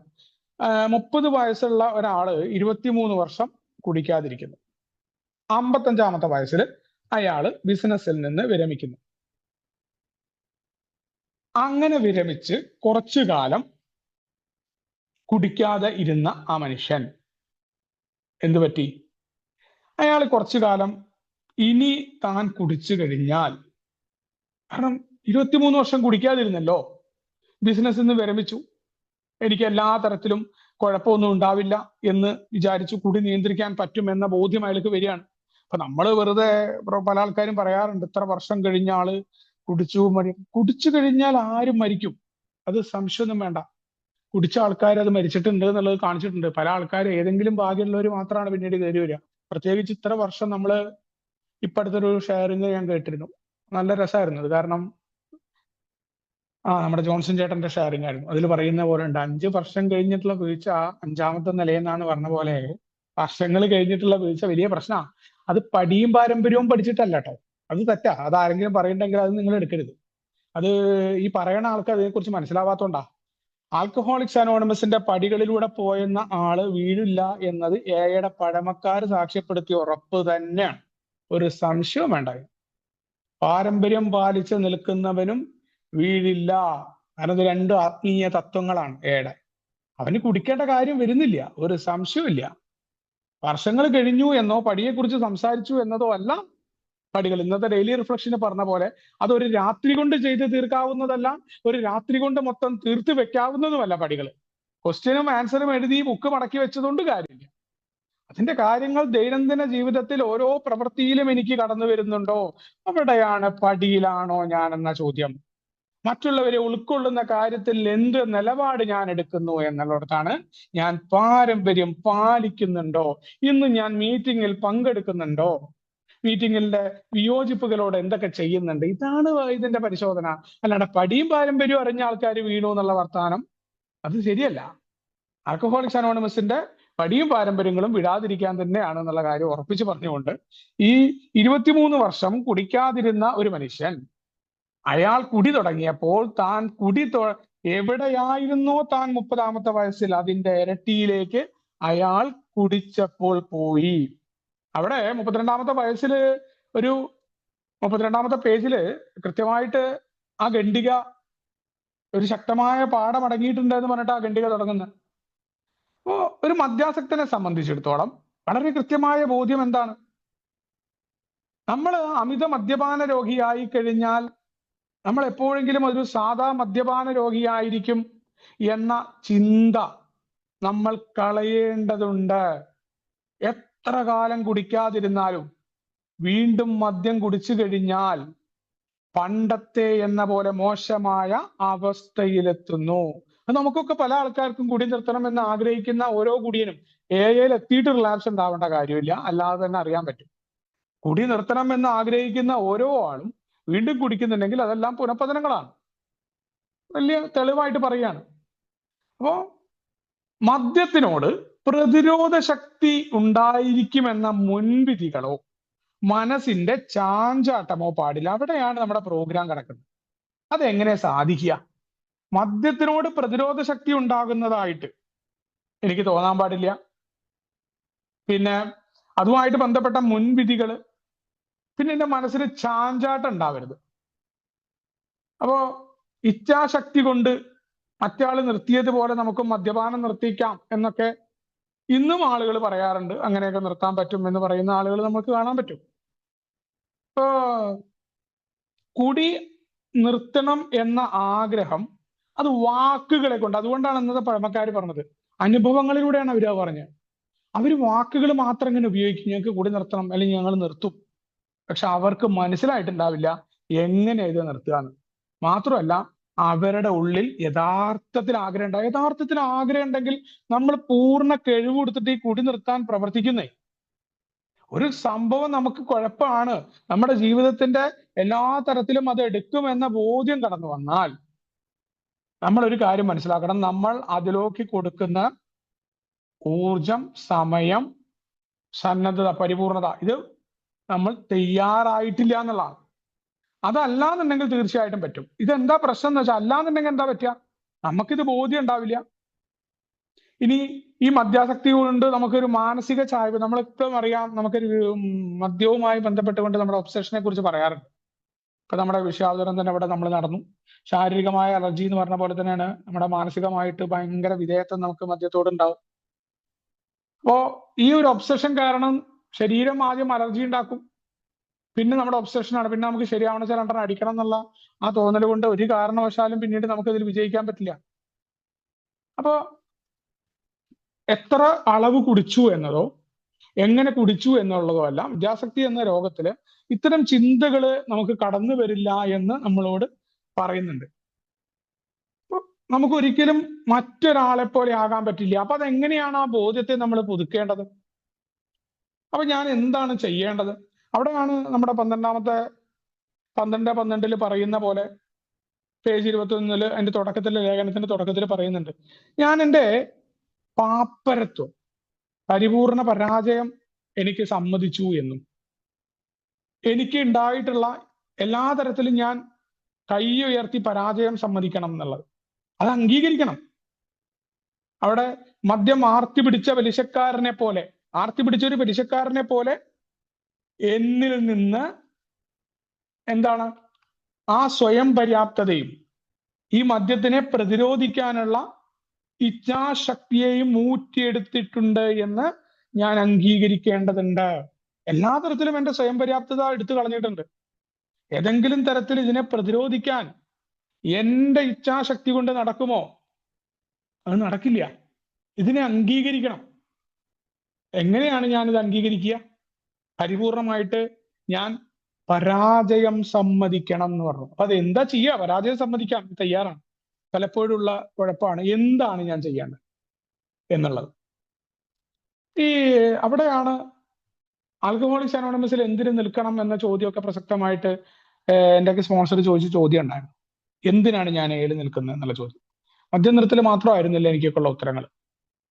മദ്യത്തിന്റെ മുന്നിൽ മാത്രമാണോ ഞാൻ ശക്തിഹീനനായിട്ടുള്ളത് എന്നുള്ള ചോദ്യം കടന്നു വരുന്നത് അവിടെയാണ്. എന്തുകൊണ്ടാണ് മദ്യം കൊണ്ട്, ഇപ്പൊ നേരത്തെയൊക്കെ പറഞ്ഞു, മദ്യം കൊണ്ട് യാതൊരു തരത്തിലും ഗുണം ഉണ്ടായിട്ടില്ല എന്ന് അറിഞ്ഞുകൊണ്ടാണല്ലോ 30 വയസ്സുകാരൻ നിർത്തിയത്. അദ്ദേഹം നിർത്തിയിട്ട് 23 വയസ്സ് കഴിഞ്ഞിട്ട് അദ്ദേഹത്തിന് അത് ഉണ്ടായി, അതിനോടൊരു ഒബ്സഷൻ വരുന്നു എന്നുള്ളതൊക്കെ വേറെ കാര്യങ്ങളാണ്.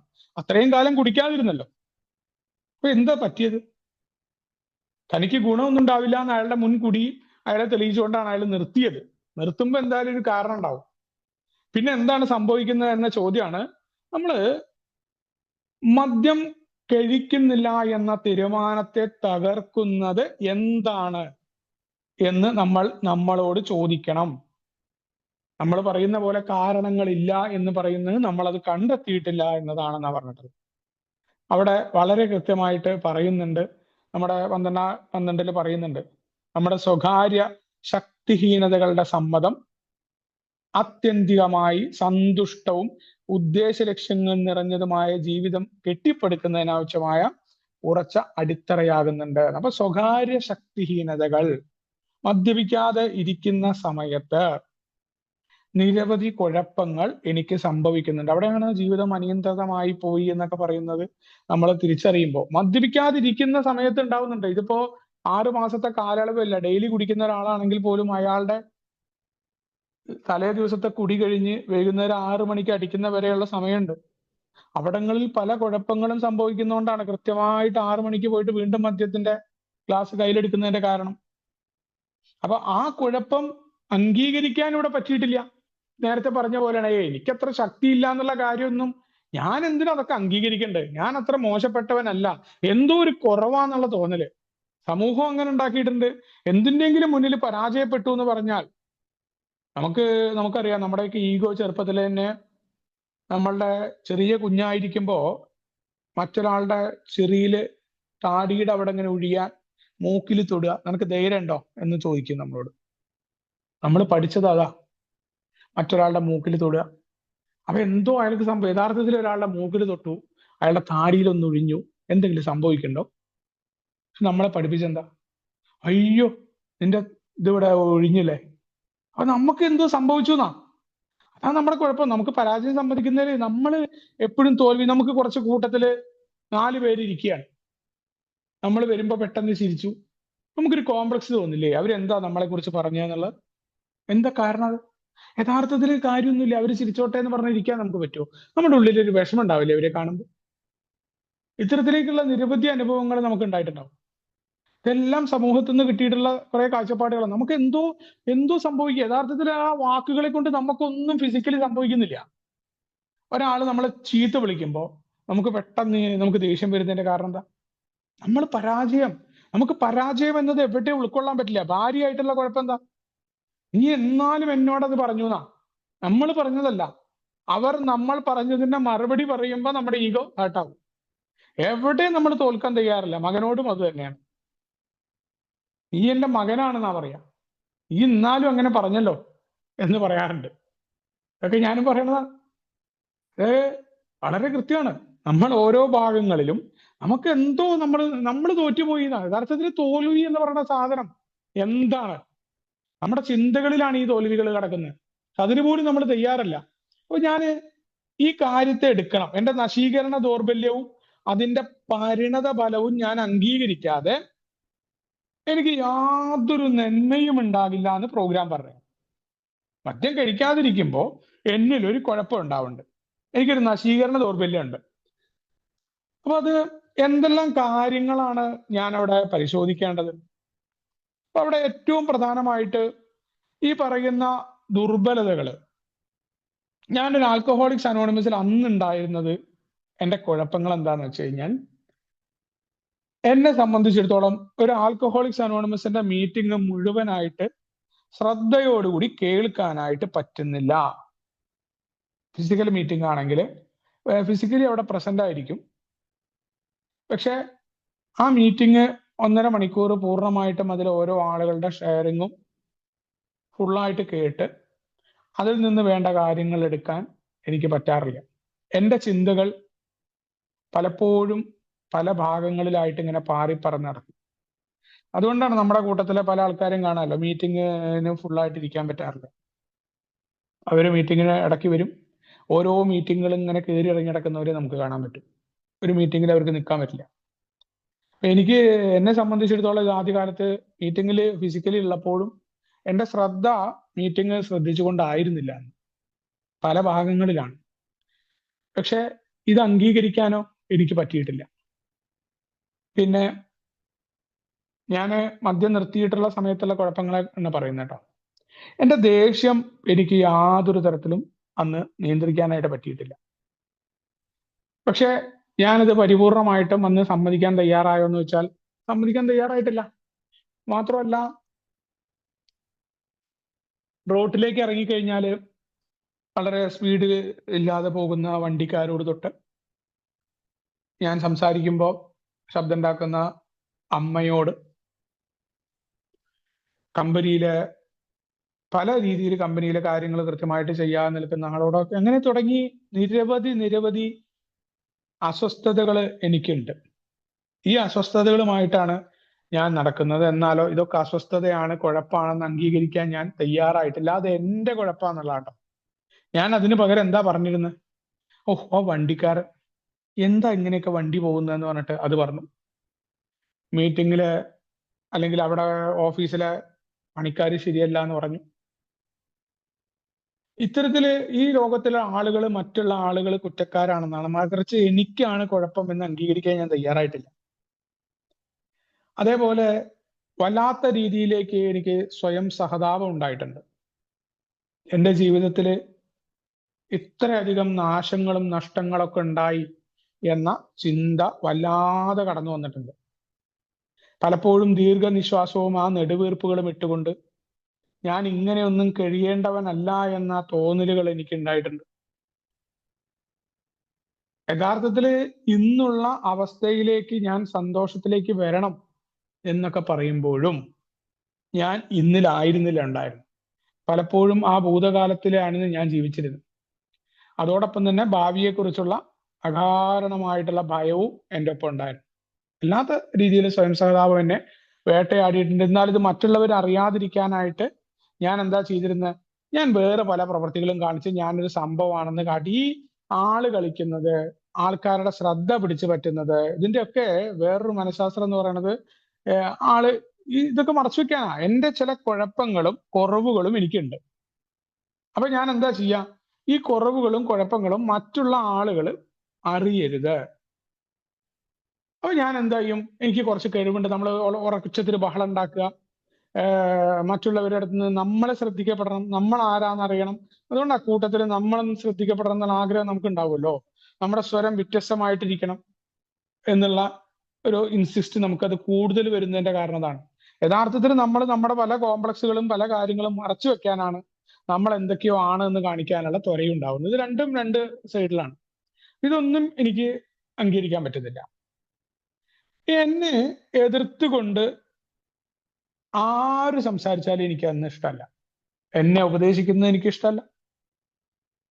ഏതെങ്കിലും തരത്തിൽ ഞാൻ ഒരാളെ വിളിച്ചിട്ട് ഒരു അഭിപ്രായം ചോദിച്ചോ, ഞാൻ വിചാരിച്ച അഭിപ്രായം പറഞ്ഞില്ലെങ്കിൽ കഴിഞ്ഞു അയാളായിട്ടുള്ള സൗഹൃദം. ഇനി അത് മാത്രമല്ല, ഒരു പരിധി കൂടി കടന്ന അയാളെ കുറിച്ച് പറ്റുന്ന അവസരങ്ങൾ വേറെ വല്ലവരും എന്തെങ്കിലും കുറച്ച് കുറ്റം പറഞ്ഞാൽ ഒപ്പം ഞാൻ ഇരട്ടി പറഞ്ഞിട്ട് കൂടും.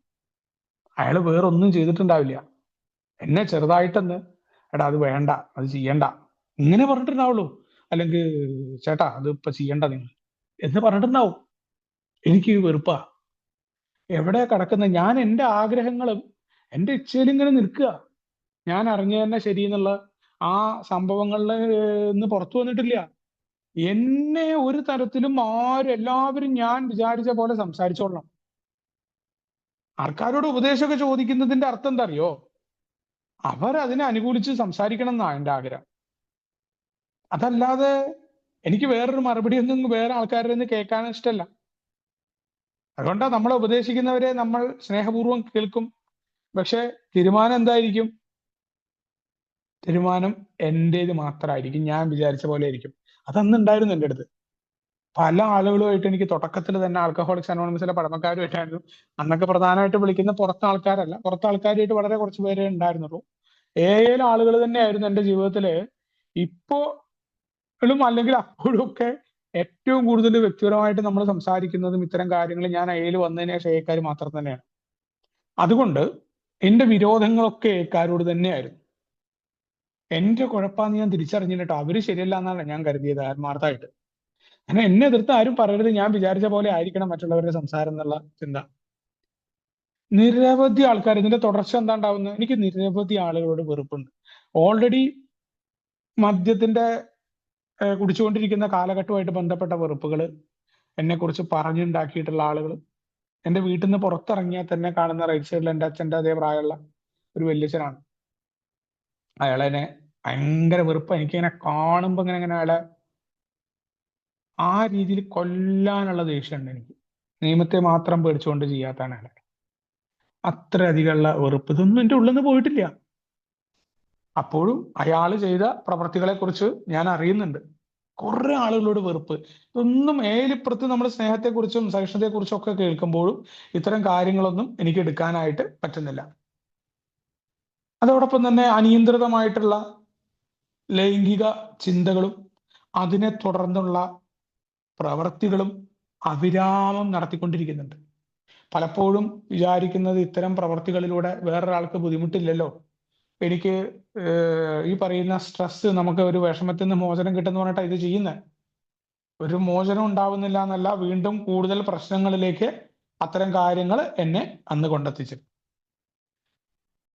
പിന്നെ പല കാര്യങ്ങളിലും നല്ല രീതിയിൽ തന്നെ ഞാൻ നുണ പറയുന്നുണ്ട്. നുണയാണ് എന്ന് അറിഞ്ഞുകൊണ്ട് തന്നെ നുണ പറയുന്നുണ്ട്. അല്ലാത്ത രീതിയിൽ തന്നെയുള്ള നുണകൾ പറയുന്നുണ്ട്. അത് ഏലുണ്ട്, ഏടെ പുറത്തുണ്ട്, എല്ലാ തരത്തിലും ഉണ്ട്. ജോലി സംബന്ധമായിട്ടുള്ളത് പിന്നെയും ഓക്കെ, നമ്മൾ പറയാൻ സെയിൽസുമായിട്ടൊക്കെ ബന്ധപ്പെട്ട് നമുക്ക് പല രീതിയിൽ നിൽക്കേണ്ടി വരും. അതല്ല ഞാൻ പറയുന്നത്. അല്ലാതെ തന്നെ നമുക്ക് സത്യം പറയാണ്ട് വരുന്ന സാഹചര്യങ്ങളിൽ പോലും നമ്മൾ എന്തൊക്കെയോ ആണ് എന്ന് കാണിക്കാൻ, ഇല്ലാത്ത അഭിമാന ബോധത്തെ ഊതിപ്പെരിപ്പിച്ചുകൊണ്ട് പറയുന്ന സ്വഭാവം എനിക്കുണ്ടായിരുന്നു. നമ്മൾ അംഗീകരിക്കുന്ന ഞാൻ അംഗീകരിക്കുന്ന ആളുകള് പഴമക്കാരായിക്കോട്ടെ, അല്ലെങ്കിൽ ഏതെങ്കിലും ആളുകളെ കുറിച്ചൊക്കെ ഞാൻ പറയുന്നുണ്ടെങ്കിൽ അവരെല്ലാം തന്നെ എന്നെ അനുകൂലിച്ച ആളുകൾ മാത്രമായിരിക്കും. അപ്പൊ നമ്മളെ അനുകൂലിച്ച ആളുകളുമായിട്ട് മാത്രം നിൽക്കാനുള്ള പ്രവണത, അവരെ മാത്രം ഇഷ്ടപ്പെടുക. നീ ഇതെല്ലാത്തിനും പുറമെ പൊങ്ങച്ചം പോയിട്ടില്ല. നേരത്തെ പറഞ്ഞ രീതിയിൽ പൊങ്ങച്ചം അവിടെ ഉണ്ട്. അസൂയ, ഏടെ പുറത്തൊക്കെയുള്ള എൻ്റെ സുഹൃത്തുക്കളുമായിട്ടുള്ള അസൂയ, അവരുടെ ഉയർച്ചയില്, അവരുടെ വീട് കാണുമ്പോൾ ഓഹ്, എന്റെയൊക്കെ ജീവിതത്തിൽ ഇവനൊന്നും വലിയ വിദ്യാഭ്യാസമൊന്നുമില്ല, ബാറിലൊക്കെ ജോലി ചെയ്തിരുന്ന ഒരാളാണ്, എന്താ ഇപ്പൊ അവന്റെ വീട്ടില് അവസ്ഥ എന്നൊക്കെ ഉള്ള ഉള്ളിൽ നെടുവീർപ്പുകൾ എത്രയോ തവണ എനിക്കതിങ്ങനെ വന്നിട്ടുണ്ട്. പിന്നെ കടുത്ത ഈഗോ, ഞാൻ എന്തോ സംഭവമാണ്. അതുകൊണ്ടാണ് നിസാരമായിട്ടുള്ള പരാമർശം, ഞാൻ ഈ 12ാം പടിയൊക്കെ അന്ന് തുടക്കത്തിൽ ആവശ്യമില്ലാതെ ഈ ഫോണില് വാട്സപ്പ് കോളൊക്കെ നടത്തിയിട്ട് 12ാം പടിയൊക്കെ എടുത്തിട്ട് നിരവധി കുഴപ്പങ്ങൾ ഉണ്ടാക്കിയിട്ടുണ്ട്. ഞാൻ തെറി വിളിച്ചിട്ടുണ്ട് പുതിയ ആൾക്കാരൊക്കെ. കാരണം എന്ന് പറഞ്ഞാൽ അവര് ഈഗോ ആയിട്ട് ചെയ്യുന്ന രീതിയിൽ എന്തെങ്കിലും പറഞ്ഞാൽ ഞാൻ വേണ്ടത്ര പാകതപ്പെട്ടിട്ടല്ല ഈ പരിപാടിക്ക് ഞാൻ പോയിട്ടുണ്ടാവുക. വളരെ പെട്ടെന്ന് എൻ്റെ ഈഗോ ഹേർട്ടാവും. എന്നെ മോശമായിട്ട് പറഞ്ഞു. അന്നൊക്കെ കൂട്ടത്തിലുള്ള സമയത്ത് ഏതെങ്കിലും ആള്, ആ വിദേശത്തൊക്കെ ഉള്ള ആൾക്കാരുടെ ഒരു വീഡിയോ കോൾ ഉണ്ടാവാറുണ്ട്. അതിൽ പല ടൈപ്പിലുള്ള ആൾക്കാരുണ്ടാവും, പല രീതിയിലുള്ള ആളുകൾ ഉണ്ടാവും. ഈ ഏക്കാര് തമ്മില് പ്രാഥമിക ഉദ്ദേശത്തിലല്ലാണ്ട് ബന്ധം പാടില്ല എന്ന് പഴമക്കാർ എന്തിനാ പറഞ്ഞതെന്നൊക്കെ എൻ്റെ അനുഭവത്തിൽ വന്നത് എങ്ങനെയാന്ന് വെച്ചാൽ, നമ്മള് നമുക്ക് പല പ്രശ്നം ഉണ്ടാവും മാനസികമായിട്ട്. ആ സമയത്ത് വേറെ ഒരാള് വേറെ മാനസികാവസ്ഥയിൽ നിന്ന് നമ്മളെ കളിയാക്കും. നമ്മുടെ രോഗത്തിന് നമുക്ക് ശമനം കിട്ടിയിട്ടില്ല എന്നുണ്ടെങ്കിൽ നമ്മുടെ ഈഗോ ആയിട്ട് നമ്മളെ കളിയാക്കുമ്പോൾ നമ്മൾ നിൽക്കുന്ന സമയം വളരെ മോശവും നമ്മുടെ പ്രശ്നങ്ങളുടെ ചിന്തയിലും ആണെങ്കിൽ നമ്മൾ അവരെ തിരിച്ച് ചീത്ത വിളിക്കാനും അവരുമായിട്ട് ഉടക്കുണ്ടാക്കാനും തുടങ്ങും. പ്രാഥമിക ഉദ്ദേശം പോവുകയും അവരുമായിട്ട് വീണ്ടും ഒരു വെറുപ്പ്, പുതിയൊരു വെറുപ്പ് ഉണ്ടാവും. അതുകൊണ്ടാണ് മീറ്റിംഗിൽ, പ്രയർ ടു പ്രയർ മീറ്റിംഗ് പങ്കെടുക്കുക, ആവശ്യമില്ലാത്ത റിലേഷൻ ഉണ്ടാവരുത്, രാഷ്ട്രീയ അടക്കം മറ്റു വിഷയങ്ങൾ സംസാരിക്കരുത്, ആത്മീയത സംസാരിക്കരുത് എന്നൊക്കെ പറയുന്നതിന്റെ കാരണം, മറ്റുള്ളവർ ഉപദേശിക്കരുത് എന്ന് പറയുന്നതിന്റെ കാരണം അതാണ്. ഈ ഈഗോ ഒക്കെ എനിക്ക് വലിയ പ്രശ്നങ്ങൾ ഉണ്ടാക്കിയിട്ടുണ്ട്. സുഹൃത്തുക്കളെക്കാൾ കൂടുതൽ ഈ മീറ്റിങ്ങുകളെ കൊണ്ട് സുഖത്തെക്കാൾ ഉപരി ശത്രുത ഉണ്ടായിട്ടുണ്ട്, വെല്ലുവിളികൾ നടത്തിയിട്ടുണ്ട്. ഇതെല്ലാം മദ്യപിക്കുന്നില്ല എന്ന് പറഞ്ഞ് ഏടെ പ്രവർത്തനം നടത്തിക്കൊണ്ടിരിക്കുന്ന സമയത്തുണ്ട്. എവിടെയാണ് ഞാൻ എൻ്റെ അശക്തി സമ്മതിച്ച് എൻ്റെ ജീവിതം അനിയന്ത്രിതമായി പോയി എന്ന് എവിടെ സമ്മതിച്ചിട്ടില്ല. ഈ പറയുന്ന എല്ലാ കാര്യങ്ങളും എൻ്റെ ഉള്ളില് അതേപോലെ അത്യാഗ്രഹമുണ്ട്. പല കാര്യങ്ങളും മതിയാവുന്നില്ല, വേണ്ടത്ര എന്നുള്ള ചിന്തകൾ എനിക്ക് കടന്നു വരുന്നുണ്ട്. അവിടെ ഇതെല്ലാം എന്നിലൂടെ കടന്നു പോരുമ്പോ ഞാൻ കുടിക്കുന്നില്ല എന്നല്ലാതെ എവിടെയാണ് എൻ്റെ ദുർബലതകൾ സമ്മതിച്ചിട്ടുള്ളത്? എവിടെയാണ് പ്രോഗ്രാമിന്റെ ബാലപാഠങ്ങളിലേക്ക് ആൽക്കഹോളിക്സ് അനോണിമസിന്റെ കേന്ദ്ര പ്രമേയമായിട്ട് ആ പരിപൂർണ പരാജയത്തിൽ നിന്ന് കരുത്തിലേക്കും മുക്തിയിലേക്കും വളരാമെന്ന കാര്യത്തിലേക്ക് ഞാൻ എവിടെയാണ് വന്നത്? ഞാൻ വായിക്കുന്നുണ്ട് ആൽക്കഹോളിക്സ് അനോണിമസിന്റെ മീറ്റിംഗില്, മദ്യത്തിന്റെ മുന്നിൽ ശക്തിഹീനനാണ് എന്ന് ഞാൻ സമ്മതിച്ചു, അല്ലെങ്കിൽ ഞങ്ങൾ സമ്മതിച്ചു. ഞങ്ങളുടെ ജീവിതം അനിയന്ത്രിതമായി പോയി. എവിടെ സമ്മതിച്ചു? എവിടെ സമ്മതിച്ചിട്ടില്ല. അവിടെ വായിക്കുന്നുണ്ട്, ജസ്റ്റ് പറയുന്നുണ്ട്. ബാക്കി ഭാഗങ്ങളിൽ എവിടെയും ഇത്തരത്തിലേക്കുള്ള കീഴ്പ്പെടലിന് തയ്യാറായിട്ടില്ല. നമ്മുടെ ഫ്രെഡിന്റെ കഥ പറയുന്ന 41-ാമത്തെ ഭാഗമുണ്ട്. 41-ാമത്തെ പേജ് ബിഗ് ബുക്കില് അവസാന ഭാഗത്ത് ഫ്രെഡ് പറയുന്ന ഒരു ഭാഗമുണ്ട്. അദ്ദേഹത്തിന്റെ ജീവിതത്തില്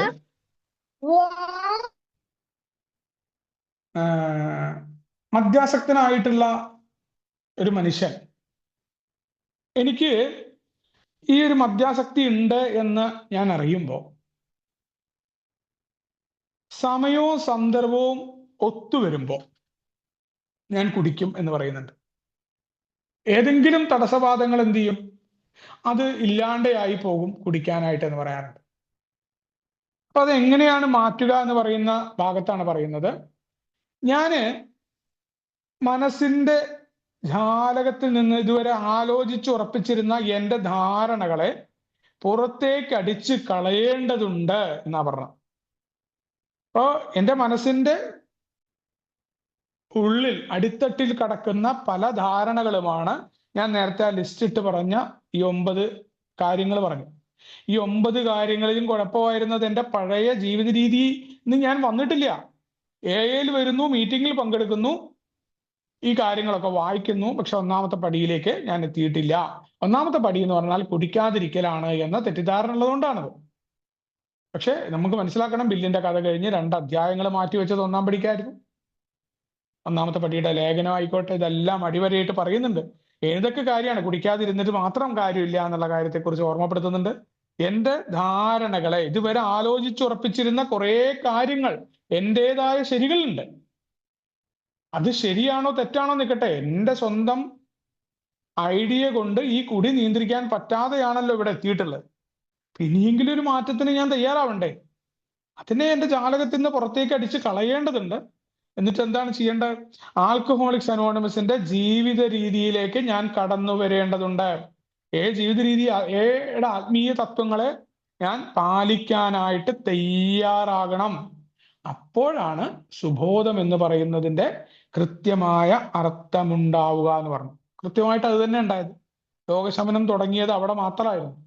ഞാൻ ഇതിനെല്ലാം അംഗീകരിക്കുകയും ഇതിൽ മറ്റുള്ളവരല്ല, മറിച്ച് ഞാനാണ് കുഴപ്പം. എനിക്ക് കുറേ കുഴപ്പങ്ങളുണ്ട്, മറ്റുള്ളവർക്കല്ല, സാഹചര്യങ്ങൾക്കല്ല. കുഴപ്പങ്ങൾ എൻ്റേതാണ്. അത് നേരത്തെ പറഞ്ഞ സ്വയം സഹതാപമായിട്ട് പറയാനല്ല പറഞ്ഞു. അപ്പോ ഞാനൊരു കുഴപ്പം എന്ന് പറഞ്ഞാൽ ഒരു ഭയങ്കരം ആണെന്നല്ല, അത്യാവശ്യം ഞാൻ ഒരു കുഴപ്പമില്ല എന്ന ചിന്തയും തൽക്കാലം മാറ്റിവെക്കാൻ പറഞ്ഞു. മറ്റേത് ഏതാണ്ടൊക്കെ ഒരു കുഴപ്പം എനിക്ക് പറ്റിയിട്ടുണ്ടെന്ന് ഞാൻ സമ്മതിക്കാം എന്നുള്ള അതുവരെ മാറ്റാൻ പറഞ്ഞു. എന്നോടൊക്കെ സംബന്ധിച്ചിടത്തോളം എന്നോട് കൈ ഉയർത്തി പരാജയം സമ്മതിക്കാനാ പറഞ്ഞത്, പരിപൂർണമായിട്ട്. കാരണം ഇത്രയധികം അഹങ്കാരം നിറഞ്ഞ സ്വഭാവം, മറ്റുള്ളവരെ അംഗീകരിക്കുക, പുതിയ ആശയങ്ങൾ എടുക്കുക, അതൊന്നും എൻ്റെ അടുത്തുകൂടെ പോയിട്ടില്ല. പുതിയൊരു സംഭവം കേൾക്കാൻ തന്നെ ഞാൻ തയ്യാറാവില്ല എന്ന്. എൻ്റെ മനസ്സിൽ ഉറപ്പിച്ചു വെച്ച കാര്യത്തിൽ നിന്ന് അണുകിട മാറാൻ ഒരു വര ഇങ്ങനെ ഇട്ട് വെച്ചാൽ ചെറുതായിട്ടൊക്കെ ഒന്നിങ്ങനെ വളയ്ക്കും, എന്നാലും വീണ്ടും അവിടേക്ക് തന്നെ തിരിച്ചു ഞാൻ കയറും. ജീവിതം അങ്ങനെ പോകണമെന്നാണ് ഞാൻ ആഗ്രഹിച്ചിട്ടുള്ളത്. എൻ്റെ കാഴ്ചപ്പാട് മാറ്റാൻ തയ്യാറല്ല. എന്നോട് പറഞ്ഞതൊക്കെ മാറ്റിവെക്കാൻ പറഞ്ഞു. ജീവിതത്തിൽ മുന്നോട്ട് പോകണം എന്ന് ആഗ്രഹമുണ്ടോ? സന്തോഷം വേണോ? ആൽക്കഹോളിക്സ് അനോണിമസ് പറയുന്ന സുബോധം വേണോ? ആ പരിപൂർണ പരാജയം എയെ പറയുന്ന രീതിയിലേക്ക് എടുക്കാൻ തയ്യാറാകണം. അപ്പൊ നിനക്ക് ശരിക്കുള്ള രോഗശമനം വരും, സുബോധം എന്നതിന് അർത്ഥമുണ്ടാകുന്നു പറഞ്ഞു. ഞാൻ അത്യാവശ്യം കുഴപ്പമില്ല എന്നുള്ള ചിന്ത മാറ്റിവെച്ചു. എനിക്ക് നന്നല്ല. നമ്മുടെ ഇത് പറയണ പോലെ, നമ്മുടെ പഴമക്കാരൻ പറയണ പോലെ, അദ്ദേഹത്തിന്റെ ഒരു ചൊല്ല് തന്നെ പറയും, ആ രാമനാട്ടുകാരുള്ള, നമ്മള് കൊപ്രയ്ക്ക് ഇത് നന്നല്ല എന്നൊക്കെ പറയണ പോലെ ആചാര്യയുടെ ഒരു കഥയിട്ട് ഇപ്പൊ ഇത് വായി വരുന്നില്ല. അപ്പൊ എന്താണെങ്കിലും ആ രീതിയിൽ ഞാനെന്ന മദ്യാസക്തന് ഇത്തരം ചിന്തകൾ, അത്യാവശ്യം ഞാൻ കുഴപ്പമില്ലാത്ത ഒരാളാണെന്നുള്ള ചിന്ത ഞാൻ തൽക്കാലം മാറ്റിവെക്കണ്ടോന്ന്. അതിനർത്ഥം എനിക്ക് ഒരു കഴിവുമില്ലാന്നോ, എനിക്കൊന്നും ചെയ്യാൻ പറ്റില്ല എന്നുള്ള ഇച്ഛാശക്തിയൊക്കെ പ്രയോഗിക്കേണ്ട നിരവധി മേഖലകള് തുടർന്ന് പടികളിൽ പറയുന്നുണ്ട്. കൃത്യമായിട്ട് ഞാൻ എവിടെ ഇച്ഛാശക്തി ഉപയോഗിക്കണമെന്ന് പറയുന്ന സ്ഥലം വേറുണ്ട്. അതാണ് നമ്മുടെ പ്രാർത്ഥനയൊക്കെ കടന്നു വരുന്നത്. നമുക്ക് മാറ്റുവാൻ പറ്റുന്ന കുറെ കാര്യങ്ങൾ നമ്മുടെ അടുത്തുണ്ട്. അവിടെ നമ്മൾ എന്ത് ചെയ്യും? അവിടെ നമ്മൾ രോഗാന്ന് പറഞ്ഞിരിക്കരുത്. ഈ ഭാഗങ്ങളിൽ പരിപൂർണ ആശയങ്ങൾ ഉൾക്കൊള്ളേണ്ട ഭാഗത്താണ് നമ്മൾ എന്ത് ചെയ്യുന്നത്? എൻ്റെ ബുദ്ധിയും എൻ്റെ ബോധമൊക്കെ അങ്ങോട്ട് മാറ്റി വെച്ചിട്ട് പരിപൂർണമായിട്ട് കീഴ്പ്പെടാനുള്ള ഒരുക്കം അവിടെ തുടങ്ങണം. എന്നാലേ ഈ പ്രോഗ്രാം പ്രവർത്തിക്കുള്ളൂ എന്നുള്ളതാണ്. അതല്ലെങ്കിൽ കുറേശ്ശെയൊക്കെ അവിടെ നിൽക്കും നമ്മുടെ പഴയ സംഭവങ്ങൾ. അതുകൊണ്ടാണ് എനിക്കിത് നന്നല്ല എന്ന് പറഞ്ഞത്. എന്നിട്ടോ എൻ്റെ ജീവിതത്തെ ഈ രീതിയിലേക്ക് തകർത്തിട്ടുണ്ട് എന്ന പരിപൂർണ ബോധ്യം എനിക്ക് ഉണ്ടാവണം. വേറെ ആരും പറഞ്ഞിട്ടല്ല, എനിക്ക് തന്നെ തോന്നണം ഇനി എനിക്ക് മുന്നോട്ട് പോകാൻ വേറെ വഴിയില്ല, ജീവിത രീതി തിരഞ്ഞെടുത്താലാണ് എനിക്ക് നല്ലത്.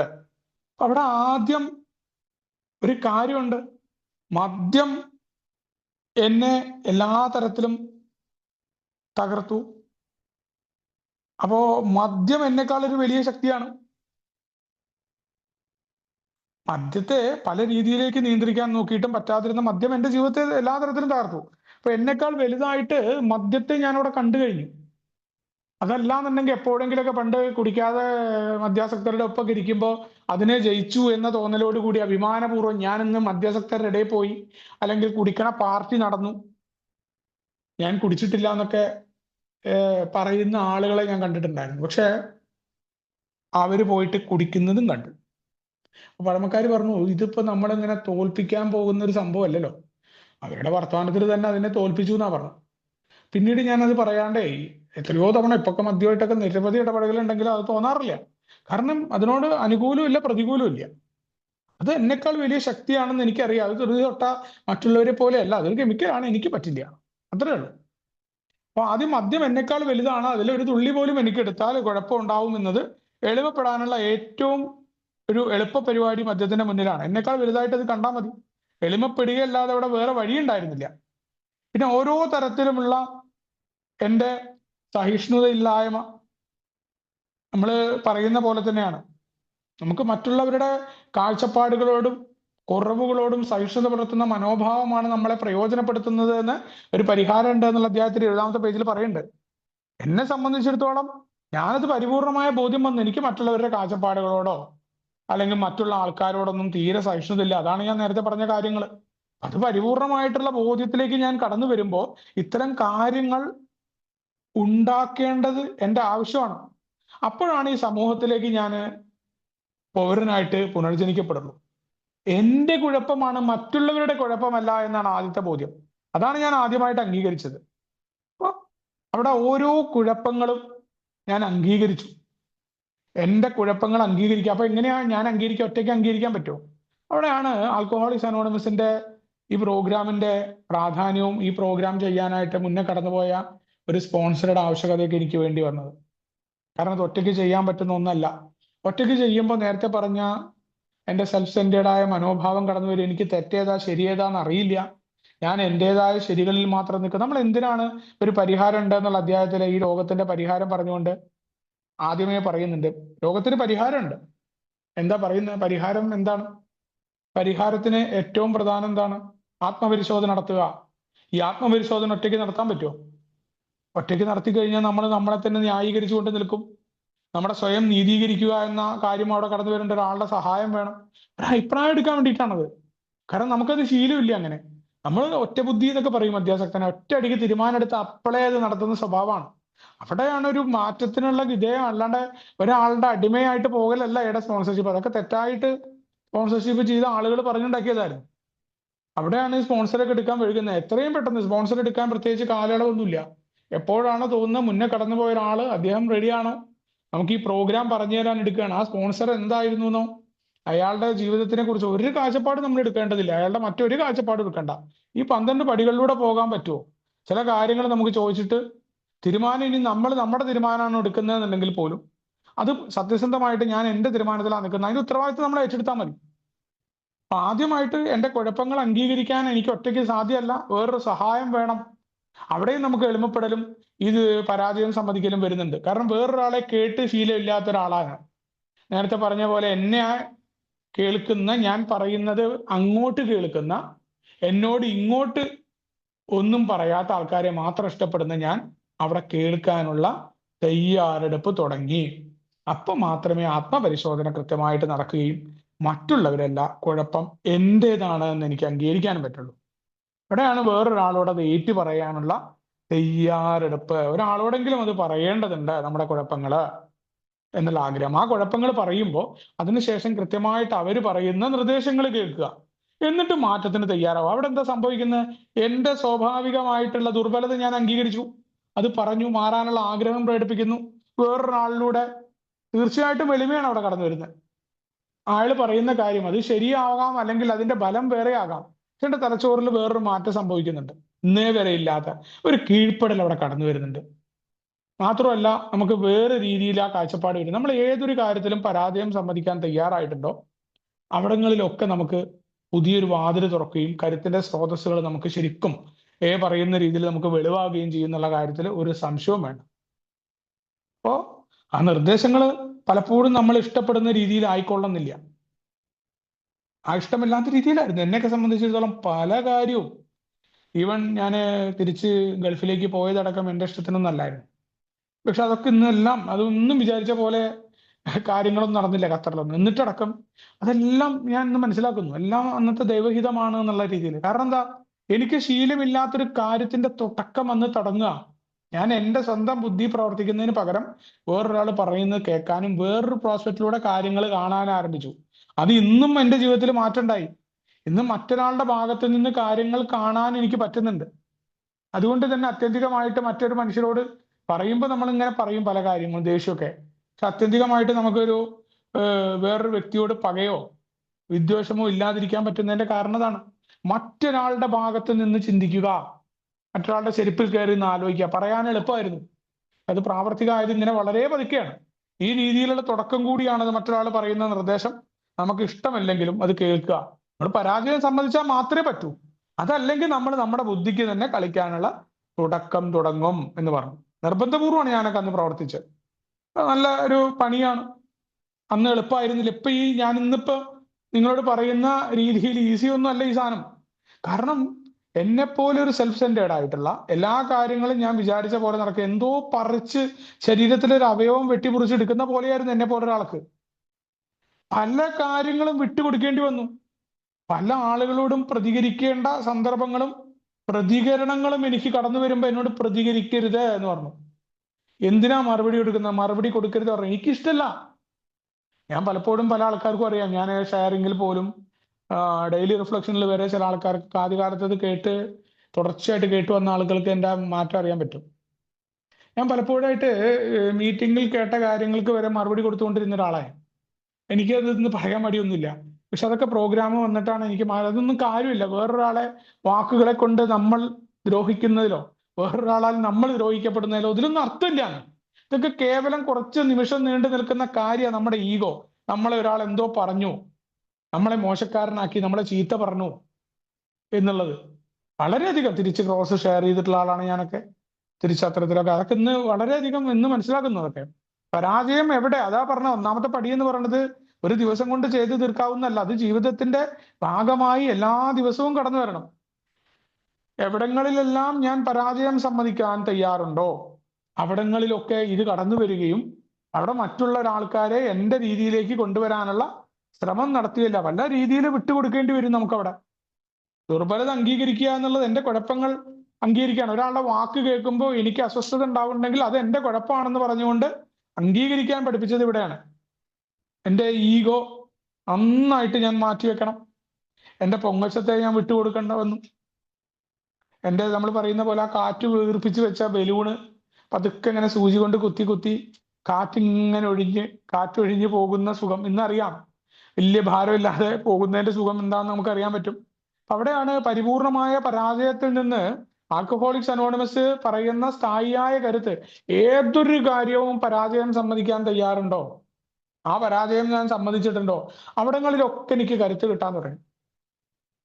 വേറൊരാളുടെ വാക്കുകൾ കേട്ടുകൊണ്ട് എനിക്ക് അസ്വസ്ഥത ഉണ്ടാകുമ്പോൾ അത് അസ്വസ്ഥത ഉണ്ടാവുന്നുണ്ട് എന്നുള്ള തുറന്ന പറച്ചിലുകൾ, അത് കുഴപ്പം എന്റേതാണ് എന്ന് ഏറ്റു പറയാൻ തുടങ്ങി സുഹൃത്തിനോട്. ഇപ്പൊ ഞാൻ പറയുന്നത് ആ വാക്ക് കേട്ടു, അവൻ അങ്ങനെയായി എന്നെ ചീത്ത വിളിച്ചു എന്നല്ല, അവന്റെ വാക്കുകൾ എനിക്ക് കുഴപ്പമുണ്ടാക്കുന്നുണ്ട്.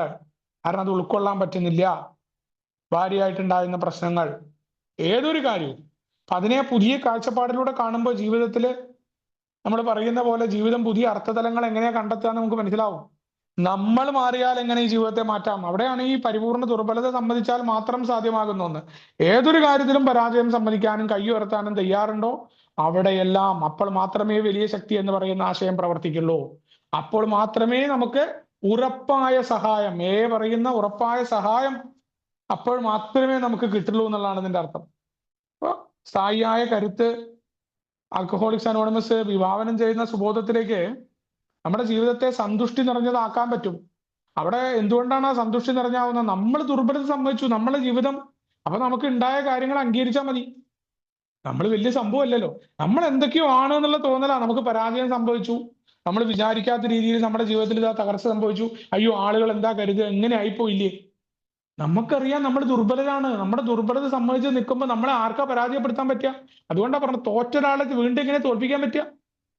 ഒരാള് നമ്മളെ അടിക്കാൻ വരുമ്പോ നമ്മൾ തോറ്റു എന്ന് ആദ്യം സമ്മതിക്കുക. തോറ്റൊരാളെ തോൽപ്പിക്കുന്നതിൽ ആർക്കെങ്കിലും രസം ഉണ്ടാവും? ഒരിക്കലും ഉണ്ടാവില്ല. ഒരാള് തിരിച്ചെതിർക്കുന്ന ഒരാളെ മാത്രമാണ് ചില ആൾക്കാർ നമ്മൾ വീണ്ടും വീണ്ടും അടിക്കുക. അല്ലാത്ത ഒരാളെ ആരെങ്കിലും തോൽപ്പിക്കാൻ നിൽക്കുമോ? നമ്മളിവിടെ ഓൾറെഡി പരാജയം സംബന്ധിച്ച് നിൽക്കുമ്പോൾ നമ്മുടെ ജീവിതത്തിൽ വരുന്ന കാര്യങ്ങളെ അതേപോലെ സ്വീകരിക്കാൻ നമ്മളെ പ്രോഗ്രാം പ്രാപ്തമാക്കും. അത് ഈ പറയുന്ന രീതിയിൽ പടിപടിയായി നമ്മൾ ഒരു പ്രോസസ്സിലൂടെയാണ് അത് ചെയ്തെടുത്തത് എന്നുള്ളതാണ്. അപ്പൊ അവിടെ ആ പരിപൂർണമായ പരാജയം ഏതൊരു കാര്യത്തിലും ഞാൻ സമ്മതിക്കാൻ തയ്യാറുണ്ടോ, അല്ലെങ്കിൽ ഇന്നും ഈ ഒരു ആശയത്തെ ഞാൻ എൻ്റെ മറ്റു കാര്യങ്ങളിൽ പ്രവർത്തിക്കാൻ തയ്യാറാകുമ്പോൾ വളരെ കൃത്യമായിട്ട് തന്നെ എനിക്കൊരു കരുത്ത് കണ്ടെത്താനും എൻ്റെ ജീവിതത്തിന്റെ സന്തുഷ്ടി, അതേപോലെ ജീവിതത്തിന്റെ ഉദ്ദേശ ലക്ഷ്യങ്ങൾ, അത് വളരെ കൃത്യമായിട്ട് പുനർനിർണയിക്കപ്പെടുന്നുണ്ട്. ജീവിതം ലക്ഷ്യമില്ലാതെ പോയിക്കൊണ്ടിരിക്കുന്നതല്ല എന്നുണ്ടാവുന്നുണ്ട്. ജീവിതത്തിന്റെ സന്തോഷം എന്ന് പറയുന്നത് എങ്ങനെയാണ് ഇന്നിലേക്ക് എത്തിക്കേണ്ടത് എന്ന് തിരിച്ചറിയാൻ പറ്റുന്നുണ്ട്. ഇതിന്റെയൊക്കെ അടിസ്ഥാനം, അല്ലെങ്കിൽ ആൽക്കഹോളിക്സ് അനോണിമസിന്റെ ബാക്കി പടികൾ, ആ പടികളുടെ വിജയകരമായ പൂർത്തീകരണം എല്ലാം എത്രയധികം ഭാഗം മാറ്റി വെച്ചിട്ടുള്ള ഒന്നാമത്തെ പടിയായിരുന്നു എന്നുള്ളതാണ്. വളരെ നിസാരമാണ് ഒന്നാമത്തെ പടി എന്നും 100% എന്ന് നമ്മുടെ ഒരു ഡെയിലി റിഫ്ലക്ഷൻ പറയുമ്പോഴും ആ മദ്യപിക്കാതിരിക്കുക എന്ന ഒന്നാമത്തെ പടിയുടെ ഒരു പാർട്ട് മാത്രമാണ് നമുക്ക് പറ്റുക. 100% ആകുമ്പോൾ ഈ പറയുന്ന എൻ്റെ അനിയന്ത്രിതമായിരുന്നു ജീവിതം, അതിലേക്ക് മദ്യം കടന്നു വന്നതാണ് എന്നുള്ള ബോധ്യം, അവിടെ ഇപ്പോഴും എനിക്കുണ്ടാകുന്ന ഓരോ കുഴപ്പങ്ങളെയും ഞാൻ കണ്ടെത്തുക. എവിടെയാണ് എൻ്റെ ഇച്ഛാശക്തി, എന്നെ കൊണ്ട് പറ്റുമെന്ന തോന്നലുകൾ മദ്യത്തിൻ്റെതല്ലാത്ത ഭാഗത്ത് കടന്നു വരുന്നത്, അവിടങ്ങളിലൊക്കെ കൈ ഉയർത്തി പരാജയം സമ്മതിക്കാൻ ഞാൻ തയ്യാറായിട്ടുണ്ടോ എന്നുള്ള ചോദ്യം. അതേപോലെ ഇന്നും ജീവിതത്തിന്റെ ഓരോ ദിവസവും പോയിക്കൊണ്ടിരിക്കുമ്പോഴും ഈ പറയുന്ന ആ പരാജയം, ആ വീക്ക്നെസ് ഏതൊരു കാര്യത്തിൽ ഞാൻ സമ്മതിക്കാൻ തയ്യാറാവുന്നുണ്ടോ അവിടങ്ങളിലൊക്കെ തന്നെ ശരിക്കും മുന്നോട്ട് എന്നെ കരുത്തിലേക്ക് കൊണ്ടുപോകുന്നുണ്ട്. അതുകൊണ്ട് തന്നെയാണ് വളരെ നല്ല ഉദ്ദേശ ലക്ഷ്യങ്ങളുള്ള ജീവിതവുമായിട്ട് ആശ്രയത്വത്തെ, ആൽക്കഹോളിക്സ് അനോണിമസ് പറയുന്ന ആശ്രയം മനുഷ്യരിൽ നിന്ന് മാറ്റി പ്രോഗ്രാമിലേക്ക് അല്ലെങ്കിൽ വലിയ ശക്തി എന്ന ആശയത്തിലേക്ക് എത്തിക്കാനായിട്ട് പറ്റുന്നത് കൊണ്ട് തന്നെയാണ് വളരെ കൃത്യമായിട്ട് ജീവിതത്തിന്റെ എല്ലാ പ്രതിസന്ധികളിലും പ്രശ്നങ്ങളിലും സന്തോഷവും സമാധാനവുമായിട്ട് ഈ ഒരു മീറ്റിംഗിൽ ഇരിക്കാനായിട്ട് ഇന്ന് എന്നെ പ്രാപ്തമാക്കുന്ന. എന്തായാലും ഈ ഒരു വിഷയത്തിൽ നിങ്ങളോട് സംസാരിക്കാൻ സാധിച്ചത് നന്ദി രേഖപ്പെടുത്തിക്കൊണ്ട് എല്ലാവർക്കും ഉപാഞ്ജത സുബോധാശംസ നടത്തുന്നു. താങ്ക് യു സജോട്ടാ. നന്ദി ഉണ്ണീഷ് ചേട്ടാ, നമ്മുടെ കൂടെ ഇത്രയും